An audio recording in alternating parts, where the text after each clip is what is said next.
우리 하나님께 박수로 영광 올려드립니다. 우리가 아멘함으로 박수함으로 하나님 앞에 온 마음으로 함께 찬양한 줄을 믿습니다.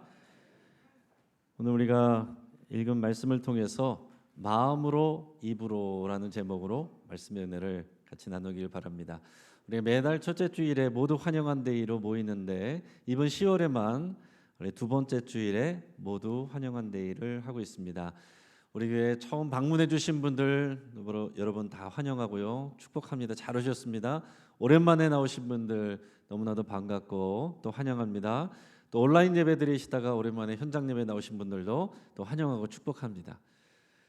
우리 모두 환영한 데이 예배 때는 제가 특별히 복음 설교, 특별히 구원에 대한 기본적인 제가 설교를 하겠다라고 이렇게 말씀을 드렸습니다. 우리가 교회 나오면서도 내가 구원을 받았는지 신앙생활이 뭔지 모르고 이렇게 다니시는 분들이 있을 수 있습니다. 이미 구원의 확신이 있으신 분들은 오늘 재혼신하는 날이 되시기를 바라고 또 내가 다른 사람들에게 이 복음을 어떻게 전해야 될까 하는 생각하면서 오늘 말씀을 들으시고 내가 교회 나왔지만 아직 내가 구원의 확신이 없고 어떻게 구원을 받아야 될지 모르겠고 하시는 분들이 있다면 여러분 주의 깊게 잘 들으시기를 바랍니다. 교회 나왔어도 예배를 했어도 기도를 했어도 봉사를 해도 헌금을 드렸어도 저절로 구원받는 게 아닙니다. 오늘 성경에서 말씀하시는 그 바를 정확하게 알고 여기에 믿음으로 반응해야 그래야 우리가 구원을 받습니다. 오늘 이 시간이 그 구원의 첫 시간이 되고 또 새롭게 헌신하는 그런 시간이 되기를 바랍니다. 결국에는 이 믿음의 시작은 성경이거든요. 성경이 우리에게 하나님의 말씀으로 여러분 마음으로 받으시면 하나님의 살아있는 음성이 되고 그냥 옛날 이야기나 인문학 서적으로 보면 그렇게 남아있게 됩니다. 18세기에 계몽 철학자인 볼테르라는 사람이 있는데 이 사람이 똑똑한 사람입니다. 그러면서 무슨 얘기를 했냐면 나는 수세기 동안 교회가 세워지는데 그런 시간이 걸렸지만 이 프랑스 사람 한 사람이 자기 자신을 말해요. 50년 안에 이 기독교를 말살하는 것을 보여주겠다. 그렇게 하면서 무신론적인 책들과 또 하나님을 반대하는 그런 글들을 많이 썼습니다. 근데 결과적으로 어떻게 됐냐면 이 사람이 죽고 나서 20년 후에 그 제네바 성공회 그 성서공회에서 이 사람의 집을 샀습니다. 사가지고서 또 외국 성경을 출판하는 파리의 본부로 삼았어요. 지금까지도 성경은 많은 사람들에게 읽혀지고 생명을 주고 베스트셀러입니다. 이 볼테르의 책은 여러분 본 적도 없으시죠? 6권 한지를 해서 90센트의 헐값에 팔린 적도 있습니다. 이 볼테르라는 사람이 죽을 때 뭐라고 말하면서 죽었냐면은 나는 차라리 태어나지 말았으면 좋았을 것을 그러면서 천국과 지옥이 없다고 말하던 사람이 나는 지옥에 간다 그러면서 죽었다고 하고 얘기가 전해지고 있습니다. 사랑하는 여러분, 우리들에게는 당연히 종교의 자유가 있습니다. 선택권이 있어요. 어릴 때부터 당연하게 나오신 분들도 객관적으로 다시 한번 잘 생각해 보시고 습관적으로 하는 것이 아니라 여러분들의 선택으로 여러분들의 신앙을 결정하시기를 바랍니다. 오랫동안 교회 다니시면서 생각이 없었던 분들도 다시 한번 아예 원점인 상황에서 다시 잘 생각해 보시기 바랍니다. 이것이 부모님의 신앙이나 내 아내의 신앙이 아니라 나의 믿음이 되기를 바라요. 우리들은 다 종교의 선택의 자유가 있습니다. 그런데 여러분들이 종교를 선택한다고 한다면 다시 선택한다고 한다면 처음부터 생각한다고 한다면 어떤 기준으로 종교를 선택하겠습니까? 어떤 사람들은 마음의 평안, 거기 갔더니 내가 마음이 평안해지더라. 만화책을 보면서도 마음이 평안해질 수도 있고요. 담배 피면서도 마음이 평안해집니다. 그것이 우리의 인생을 바꾸는 게 아닙니다. 어떤 사람은 잘 되는 복 받기를 위해서 내가 복 받을 수 있다면 어느 종교든 상관이 없다 그럴 수 있지만 그러나 진짜 복은 우리에게 영생과 구원입니다. 행복도 마찬가지예요. 행복을 추구하지만 그러나 진정한 행복은 생명이 있어요. 여러분, 우리가 생명을 잃어버리면 그게 무슨 소용이 있겠습니까? 우리가 마지막 때 하나님이 주신 이 구원과 영생을 누리지 못하면 이 땅에서 누리는 행복과 복이 다 무슨 소용이 있겠습니까? 어떤 사람은 스타일 따라서 종교를 고른대요. 여러분, 종교는 내 스타일 따라서 고르는 게 아니에요. 기호식품이 아닙니다. 그래서 여러분, 나는 좀 조용한 게 좋아, 그런 분들이 좀 주로 교회를 싫어합니다. 음악도 시끄럽고 기도도 시끄럽게 하고 뭐 그런 것들을 저 싫어하는 분들이 스타일 따라서 찾아가는 분들도 있습니다. 그러나 여러분, 종교를 선택하는 기준은 스타일이어서는 안 돼요. 종교를 선택하는 기준은 진리여야 됩니다. 진리라는 것은 나눠질 수 없는 것입니다. 너도 맞고 나도 맞고가 아니에요. 유일무이한 것이 진리이고 시간이 지나도 변하지 않는 것이 진리입니다. 그럼 과연 어느 종교에 진리가 있는가? 어느 종교가 진리를 말하는가? 이 고민을 하면서 여러분들이 생각하셔야 된다는 얘기죠. 근데 그 진리라는 것은, 진리의 핵심은 우리에게 깨달음을 주는 좋은 교훈이 아닙니다. 그런 글들은, 그런 진리, 그런 지식들은 많죠. 생명을 주는 거, 우리에게 영원한 생명을 주는 게 진리입니다. 과연 어떤 종교가 영원한 생명을 보장해주고 확신시켜주고 그 길을 분명하게 보여주느냐? 그것이 우리의 관점이 되어야 되고 종교를 선택하는 기준이 되어야 됩니다. 오늘 이 시간에 여러분들이 예배 자리에 나왔고, 여러분 아직 그 믿음이 없으신 분들도 선택의 기회가 있다면 그런 관점을 가지고 생각해 보시길 바라요. 오늘 이 시간이 종교 철학 시간이 아니니까 그것을 자세하게는 다루지 않겠지만 간단하게 말씀드리면, 각 종교의, 주요 종교의 구원관, 어떻게 하면 구원을 받을 수 있느냐, 뭐라고 얘기하느냐, 그것을 간단하게 좀 말씀드려 보겠습니다. 먼저 이슬람교는요, 어떻게 하면 구원받느냐, 5대 의무를 잘해야 된다, 이렇게 얘기합니다. 첫째는 신앙 고백, 나는 알라만을 믿는다 라는 신앙 고백이 있어야 되고요. 사우디 메카를 향해서 항상 예배를 해야 됩니다. 하루에 5번씩 절하고 기도해야 됩니다. 라마단 기간에 단식을 꼭 해야 됩니다. 1년이 아니라 평생에 한 번은 성지순례를 꼭 가야 됩니다. 그리고 자선을 해야 됩니다. 자, 혹시 여러분 주변에 이슬람교를 믿는 분이 많지는 않겠지만은 있으면 가서 한번 물어보세요. 5대 의무를 잘 수행하고 있는 사람에게 가서 물어보십시오. 당신은 구원 받습니까? 그 어떤 사람도 나는 구원 받습니다라고 말하는 사람 없어요. 뭐라고 얘기하냐면 그것은 알라의 뜻입니다. 알라만이 압니다.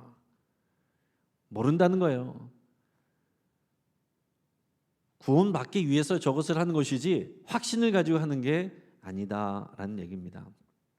자, 힌두교에서 구원받는 방법은 행위와 지식과 자선이 있어야 된대요. 힌두교는 많은 신들을 섬깁니다. 자, 그런데 종교 철학자의 말을 빌리면 일반적인 신도들, 평범한 사람들은 잘 몰라요. 그 복잡한 교리를 잘 모릅니다.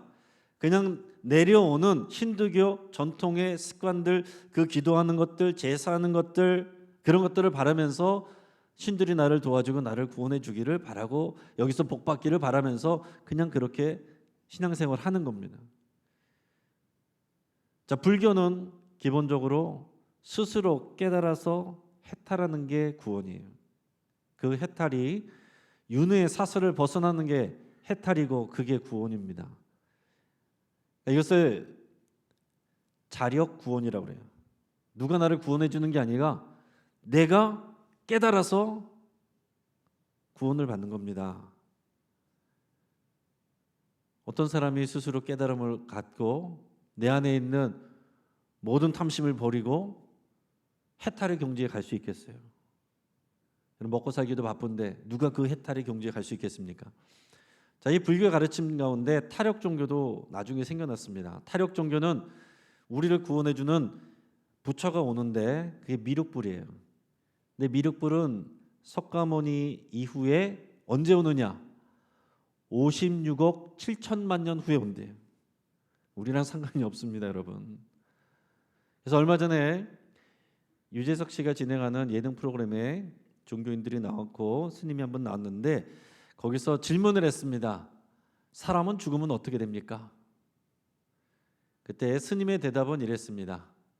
부처님의 말을 인용을 했는데, 과거에 내가 어떠했는지는 지금의 내가 받고 있는 것을 보면 된다. 미래에 내가 어떨지를 알고 싶으면 지금 내가 하는 일, 그 일이 미래가 된다. 무슨 얘기예요? 윤회를 얘기를 하는 겁니다. 전생에 내가 어떻게 살았는지에 따라서 내가 오늘 복을 받을 수도 있고 어려움이 있을 수도 있고, 지금 내가 하는 일에 따라서 미래에 좋은 존재로 태어날 수도 있고 나쁜 존재로 태어날 수도 있다는 거죠. 그러니까 진행자가 그렇게 정리를 했습니다. 그러니까 그냥 현생에 충실하라, 그런 말이군요. 뒤집어서 얘기하면 무슨 말입니까? 난 모른다는 얘기예요. 이거 부처가 무슨 얘기냐면은 산스크리트어로 붓다, 깨달음을 얻은 자라는 뜻입니다. 스스로 부처가 되는 거예요. 깨달음을 얻어야 됩니다. 그래야 이 윤회의 사슬을 벗어날 수가 있어요. 그게 구원입니다. 그럼 주변에 불교를 믿으시거나 스님들이 있으면 가서 물어보시기 바랍니다. 이 구원의 확신에서 분명히 얘기해 주는 분은 있을 수가 없습니다. 다들 현생이 중요하다, 현실에서 충실하라, 마음의 평안이 중요하니 좋은 마음을 가져라, 그런 얘기를 해요. 뒤집어서 얘기하면 모른답니다. 여러분, 죽으면 어떻게 될지 모르지만 우리가 선행을 하면서 마음의 평안을 가지고 그냥 넉넉하게 살면 그게 다 끝일까요? 그게 아니라면 누가 책임지겠습니까, 여러분? 성경은 우리 인생은 단 한 번이라고 말하고 그 끝에는 반드시 심판이 있다라고 하는데, 둘 중에 하나는 아니거든요. 우리가 심판대 앞에 서게 되면 준비가 안 된 사람은 어떻게 하시겠습니까? 성경에서 예수님이 뭐라고 말씀하십니까? 어떤 부자가 있습니다. 하는 일이 너무 잘 돼요. 그때는 농사를 졌으니까 농사가 소출이 많습니다. 그래서 행복한 고민을 하면서 오늘 밤에 잠을 잠들면서 내일은 창고를 더 줘야겠다. 소출이 너무 많아가지고 창고를 짓고 이렇게 계획을 세우면서 밤에 잠들었습니다. 근데 그날 밤 하나님께서 그 생명을 데려가셨어요. 그날 죽었습니다. 그 사람은 그날 밤에 자기가 죽을 줄도 모르고 당연히 내일이 올 줄로 알고 열심히 살면서 계획을 세우면서 그의 마지막을 맞이했다는 얘기입니다. 내가 언제 죽을지도 모르고 당연히 내일이 당연히 올 것으로 생각하면서 구원을 준비하지 못한 사람을 보며 그는 비록 이 땅에서 부자였지만 어리석다, 예수님이 그렇게 말씀하셨다는 게 말씀입니다. 당연하게 내일이 올 것처럼 생각하고 죽음도 생각하지 않고 열심히만 살면 되는 게 아닙니다. 여러분, 오늘 이 시간에 멈춰 서서 진리가 무엇인지, 영원한 생명이 무엇인지, 누가 그것을 우리에게 알려줄 수 있는지 잘 생각해 보시길 바랍니다. 그러나 기독교의 구원은요, 막연한 게 아닙니다. 증거와 기준이 있습니다. 그리고 기독교의 구원은 즉각적이고 현실적입니다. 어려운 내용이 아니에요. 어린이부터 노인들에 이르기까지 누구나 이 말씀을 이해할 수가 있고 거기에 반응할 수가 있습니다. 어떻게 하면 구원을 받느냐? 그 말씀이 오늘 본문에 나와 있어요. 오늘 본문 말씀을 같이 소리 내서 읽어보도록 하겠습니다. 네가 만일 내 입으로 예수를 주로 시인하며 또 하나님께서 그를 죽은 자 가운데서 살리신 것을 내 마음에 믿으면 구원을 받으리라. 사람이 마음으로 믿어 의에 이르고 입으로 시인하여 구원에 이르느니라. 아멘. 구원받는 방법은 이 두 가지입니다. 두 가지 중에 하나가 아니라 두 가지를 같이 하는 것입니다. 하나는 마음의 일이 있고 또 하나는 입의 일이 있어요. 여러분, 이 두 가지를 하시면 구원받습니다. 자, 마음의 일이란 게 뭡니까? 마음으로 믿는 거예요. 마음으로 믿는 것입니다. 입의 일은 입으로 시인하는 거예요. 마음으로 믿는 것은 예수님의 부활을 믿는 거라고 그랬습니다. 예수님이 부활하신 것을 믿는 거예요. 여러분, 이 기독교의 가장 핵심은 예수님의 부활입니다. 예수님의 부활을 믿으면 예수님이 하신 말씀과 구약의 그 약속을 다 믿을 수 있어요. 성경은 다른 게 아닙니다. 구약에 있는 내용들은 앞으로 오실 예수님에 대해서 약속하신 내용들입니다. 신약은 약속대로 오신 예수님, 2023년에 오셨잖아요. 그 예수님에 대한 말씀을 증거하는 내용이 신약의 성경입니다. 그러니까 한마디로 말하면 성경은 예수님을 증거하는 것이고, 예수님의 십자가 죽음과 그것을 우리가 과연 믿을 수 있는 증거가 예수님의 부활입니다. 그 예수님의 부활을 증거를 마음으로 믿는 거예요. 그리고 입으로 예수님을 주라고 시인하면 구원을 받는다고 했습니다.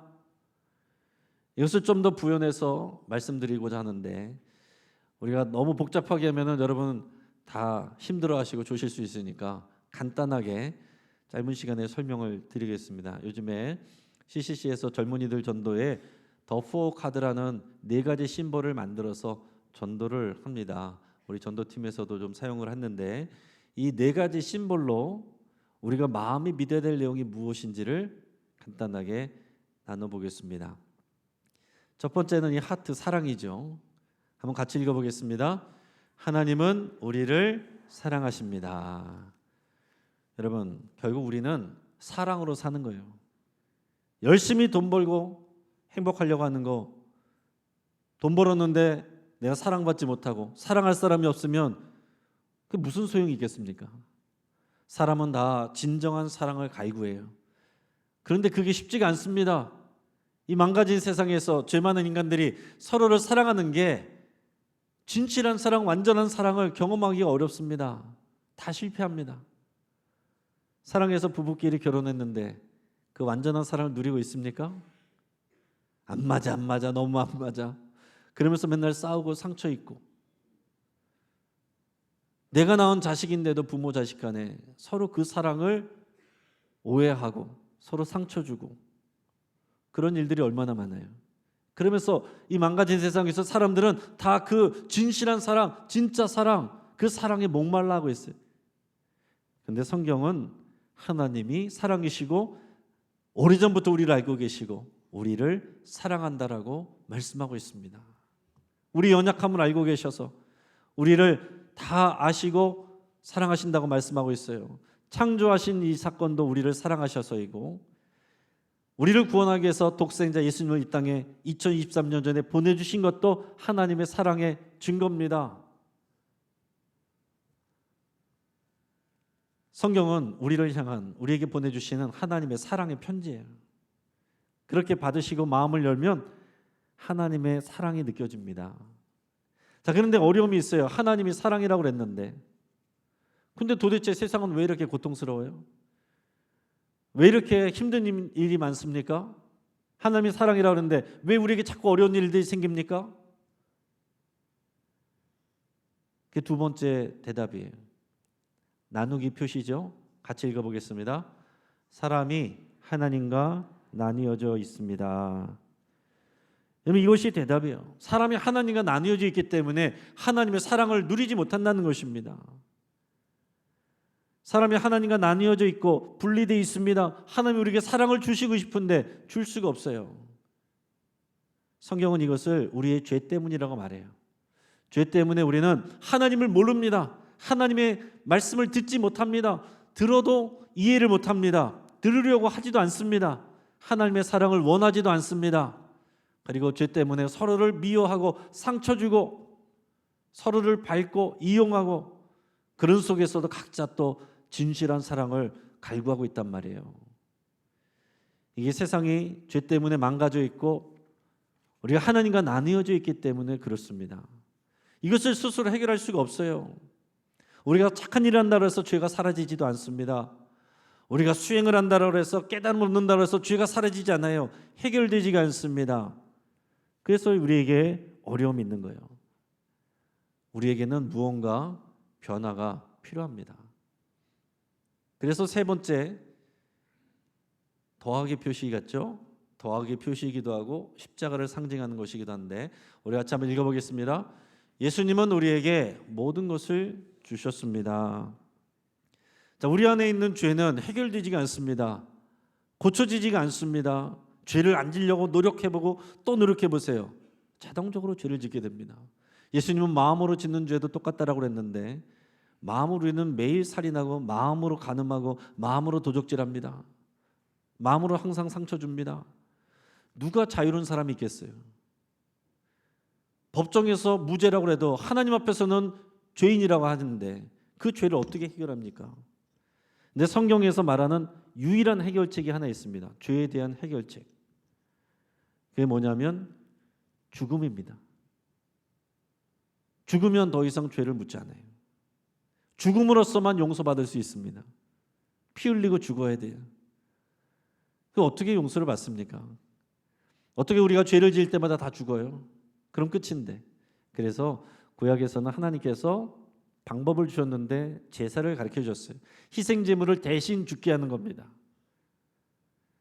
희생제물이 나를 위해서 대신 죽을 때마다 우리가 용서를 받는 거였어요, 구약에. 근데 그것으로 더 이상 안 되니까 예수님을 보내주셔서 예수님이 우리를 위한 희생제물이 되어 우리의 죄를 대신해서 십자가에서 죽으셨습니다. 그분의 죄 때문에 죽은 게 아니라 아무 죄 없는 예수님이 우리를 위해서 대신 십자가에서 죽으셨어요. 예수님이 십자가에서 죽으셨을 뿐만 아니라, 그래서 죄 문제를 해결하셨을 뿐만 아니라 죽은 자 가운데 사흘 만에 부활하셔서 우리에게 죄를 이길 수 있는 길을 열어놓으셨습니다. 하나님과 화목해 될 수 있는 길을 열어놓으셨습니다. 그래서 하나님의 사랑을 받을 수 있는 길을 열어놓으셨습니다. 구원을 받고 영생을 누릴 수 있는 길을 열어놓으셨습니다. 그런데 우리가 마음의 문을 열지 아니하면 이것은 우리의 것이 아닙니다. 하나님과 예수님이 하실 일은 다 해놓으셨어요. 2023년 전에 다 해놓으셨습니다. 그럼 남은 게 뭐겠습니까? 남은 것이 이제 여기까지가 마음의 일로 이것을 믿는 것이고, 그 다음은 입의 일인데, 입으로 신하는 일인데, 마지막 신보를 보겠습니다. 퀘스천 마크죠? 같이 한번 읽어보겠습니다. 당신은 어떻게 하시겠습니까? 하나님이 하실 일, 예수님이 하실 일은 다 했어요. 우리를 위해서 뭔가 새로운 일을 해야 되는 게 아닙니다. 그게 복음이에요. 근데 우리의 선택이 필요합니다. 하나님은 우리를 존중하셔서 우리가 선택을 하기를 기다리십니다. 선택권이 우리에게 있어요. 그걸 어떻게 선택하느냐? 입의 일로 하는 것입니다. 먼저는 마음으로 믿은 것을 입으로 시인하여 공개적으로 인정하는 것입니다. 여러분, 사람은 우리 말한 것이 그것이 우리의 태도가 되는 거예요. 마음으로 어떤 생각을 했어도 우리 입으로 말한 것이 우리의 태도가 됩니다. 하나님께서 성경에서 보면 반응하실 때 사람들의 생각이 아니라 말을 했을 때 그 말에 대해서 하나님이 반응을 하신단 말이에요. 그래서 우리 입으로 예수님을 나의 주라고 시인하면, 마음으로 믿은 것을 입으로 주라고 시인하면 우리가 구원받는다라고 그랬습니다. 성경에서 헬라어에서 보면 이 주라고 하는 것은 퀴리오스예요. 퀴리오스는 주인을 말하기도 하고 왕을 말하기도 하고 하나님을 말하기도 합니다. 그러니까 부활하신 예수님을 나의 주님이라고 시인하고 인정하는 것은 예수님이 내 삶의 주인입니다. 예수님이 나의 왕이십니다. 예수님은 하나님의 아들이시고 하나님이십니다. 이거를 고백하는 거예요. 그리고 더 나아가서 주라고 고백한다는 것은 주님으로 내 삶에 모셔드리는 겁니다. 더 이상 이제 내가 주인 노릇하지 않고 예수님이 나의 주인이 돼서 내 삶을 헌신하는 것, 이게 입으로 시인한다라는 그런 말이에요. 근데 많은 분들이 대부분 여기 계신 분들 중에서 세례 받으신 분들은 이걸 했습니다. 세례 받을 때 이것을 여러분들이 확인 받으셨고 사람들 앞에서 믿습니까? 서약합니까? 할 때 네 믿습니다. 네 서약합니다. 여러분 손 들고 서약하시고 세례까지 받았어요. 근데도 구원의 확신은 없는 분들이 있습니다. 몰라서 그런 분들이 있고, 어떤 분들은 마음의 일을 안 했어요. 입의 일은 했는데 마음의 일은 안 했어요. 마음으로는 안 믿어요. 입으로만 한 분들은 이것이 확신이 없을 수 있습니다. 또 군대에서도 보면은 군대에서 세례받은 장병들도 많은데 어떤 장병들은 정말 믿음으로 받지만 어떤 장병들은 그냥 뭔지도 모르고 그냥 가서 맛있는 거 준다니까 이렇게 가는 친구들도 있습니다. 절에서 수계받고 성당에서 영세받고 교회에서도 또 세례받고 나는 상관왕이야 그러면서 다 간식 챙기고 기념품 챙기고 그런 친구도 있습니다. 그거는 입의 일이 아니에요. 마음으로 믿고 예수님만이 나의 주님이라고 고백하고 인정하고 모셔드리고 내 삶을 헌신하는 것이 입의 일입니다. 오늘 이미 구원의 확신이 있으신 분들은 재혼신하는 시간으로 삼으시길 바랍니다. 우리 구원은 시작이지 끝이 아닙니다. 나 한번 그렇게 구원의 확신을 가졌으니까 끝이 아니라 예수님을 나의 주님으로 모셨다는 것은 매일매일을 주님께 헌신하며 주님께 순종하며 사는 것입니다. 여러분 확인하세요. 내가 주님으로 모시고 순종하면서 사는가? 아직 나에게 구원의 확신이 없었던 분들은 오늘 말씀을 기억하시고 마음으로 다 이해는 못해도 마음으로 받아들입니다 하면 마음의 일이 됩니다. 그리고 입의 일이 있는데 이제 그것을 제가 기도문을 쏘았어요. 여러분들께서 이것을 믿음으로 한번 같이 읽으시고 이미 구원의 확신이 있으신 분들은 재혼신하는 마음으로 같이 읽으면서 기도하시길 바랍니다. 같이 읽어보겠습니다. 하나님이 나를 만드시고 나를 아시고 나를 오래전부터 사랑하고 계신 줄 마음으로 믿습니다. 나의 죄 때문에 나는 하나님과 나뉘어져 있었고 분리되어 있었습니다. 그래서 사랑을 갈구하면서도 진정한 사랑을 누리지 못했습니다. 사랑과 행복을 꿈꾸면서 앞만 보고 열심히 달렸습니다. 열심히 살면 되는 줄 알았습니다. 하나님은 나를 구원하시고 영생을 주시기 위해서 독생자 예수님을 날 위해 이 땅에 보내주셨습니다. 예수님은 나의 죄를 대신해서 십자가에서 죽으시고 사흘 만에 부활하셨습니다. 그래서 하나님의 진정한 사랑을 누릴 수 있는 길이 되어 주셨습니다. 예수님, 내 삶의 주인으로 모십니다. 내 삶을 예수님께 드립니다. 내 마음으로 복음을 믿고 입으로 예수님을 나의 주님으로 시인합니다. 이제 하나님의 사랑을 누리며 그 사랑을 세상에 전하는 삶이 되도록 인도해 주옵소서. 예수님의 이름으로 기도합니다. 아멘. 여러분이 마음으로 믿고 입으로 시인하셨으면 여러분 구원은 받았고 하나님의 자녀가 되었습니다. 할렐루야. 제가 말하는 것이 아니라 성경이 증거하는 것입니다. 이제 말씀을 정리하겠습니다. 하나님께서 우리에게 주신 구원의 길은, 구원과 생명을 누리는 길은 간단합니다. 그러나 우리가 하지 않으면 아무 소용이 없어요. 마음으로 믿고 입으로 시인하면 됩니다. 마음으로 믿고 입으로 시인하면 하나님과의 관계가 회복됩니다. 구원받습니다. 그것이 끝이 아니고 그러면 어떻게 되겠어요? 마음에서 입으로, 입에서 손으로, 발로 믿음을 실천하는 거죠. 매일매일 예수님이 나의 주님입니다. 왕이십니다. 주님의 뜻에 순종하겠습니다. 이게 매일의 고백이어야 되는 거예요. 또 마음으로 믿고 입으로 시인하면 이제는 손으로, 발로 그 사랑을 전하는 삶을 살아가는 겁니다. 오늘 우리가 나눈 내용을 나 그 내용 알아 그렇게 끝나지 마시고 이제는 여러분들이 입으로 다른 사람들에게 알려주시고 그 사랑을 전달하시기를 축복합니다. 같이 한번 기도하겠습니다.